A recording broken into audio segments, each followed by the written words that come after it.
Hey everybody, David and David here from Payette and upphone.com, and in this video we're going to talk about COVID-19 exposure notifications. How do they work, and are there any privacy concerns involved? This is pretty much the least concerning thing I've ever seen from Apple and from Google. And I think the reason is that Apple and Google are taking this opportunity to prove to the public that they can be trusted with your health information. If they screw this up, the consequences for their business would be disastrous. So that's a first reason why it's actually very secure, but let's talk about how it actually works. So the goal of these COVID-19 exposure notifications is to augment the public health authorities' response and contact tracing abilities. So the way it works is you have your phone and you turn them on. You have to opt in. They don't just turn themselves on. So then it uses Bluetooth technology, and it sends out this beacon whenever it comes into contact with somebody else who has this same exposure notifications turned on. So as soon as I come into contact with somebody that also has this turned on, my phone sends that person's phone my key, their phone sends my phone their key. And the reason it uses Bluetooth and not GPS or location services of any kind, I mean, first off, privacy, right? So Apple, Google, public health authorities, they have no idea where you are. So then it measures the signal strength of the Bluetooth to determine how far away you are from the person who may be exposed. So it'll know whether you were 6 feet away or 30 feet away.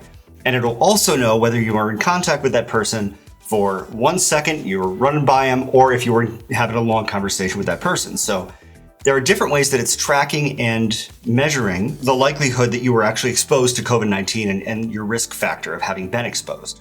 The second point is, how does it keep track of your privacy and how does it protect your personal privacy? Your device generates a random key every 10 to 20 minutes, and that's what gets sent to the other person's device.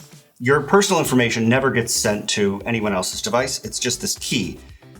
So Apple and Google put together a somewhat confusing document. It's very hard to read. And pictures, very interesting pictures. We'll put this up on the screen. Yeah, we're going to read this and walk you through it, but it sort of explains how the whole thing works.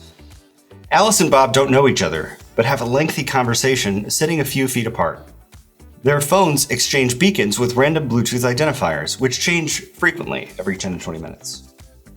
A few days later, Bob is positively diagnosed for COVID-19 and enters the test result in an app from his public health authority. With Bob's consent, his phone uploads the last 14 days of keys for his Bluetooth beacons to the server. There are two different ways that public health authorities can gather this information, can get the beacons. They can either build an app or they can just build a service and administer their own server, and that's called Exposure Notifications Express. On Apple's website, there are instructions for developers about how they can set up their own servers for tracking. When you go to settings to turn on exposure notifications, it'll tell you if there's an app. Other states, you might see a pop-up as soon as they turn on this server, but it's always opt-in. And you can turn it off anytime you want. And you are the one who chooses if you want to send your data to the public health authority or to these servers if you are diagnosed as positive. It doesn't just automatically do it. Moving on with our story. Alice continues her day unaware she had been near a potentially contagious person. Alice's phone periodically downloads the Bluetooth beacon keys of everyone who is tested positive for COVID-19 in her region.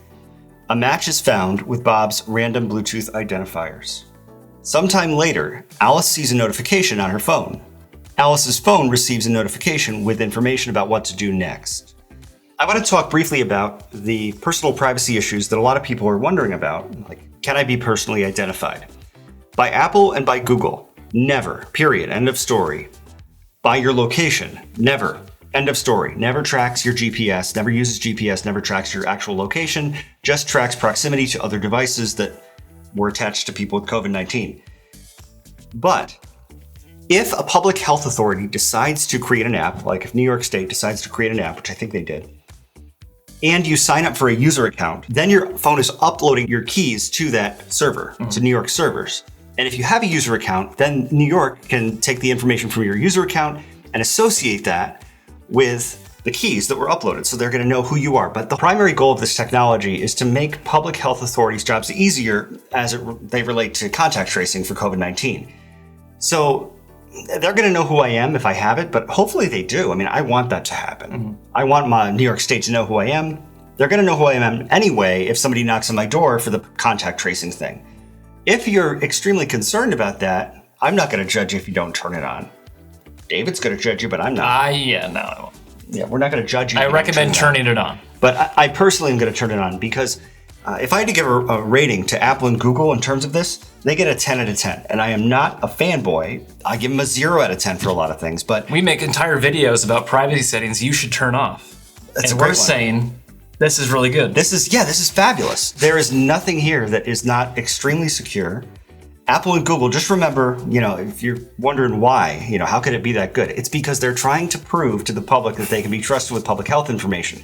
This is their proof. They are not going to do anything to screw this up. If you want to worry about how they're stealing your information, go look at their cookies and ads and use Facebook. So this is not something to be concerned about with privacy, in my opinion. Definitely. That's all I got. That's all we got. Yeah. Thanks for watching this video. Give it a thumbs up if you enjoyed. Leave a comment down below with any of your questions. Don't forget to check out our other video showing you how to set this up on your iPhone. And once again, thanks for watching.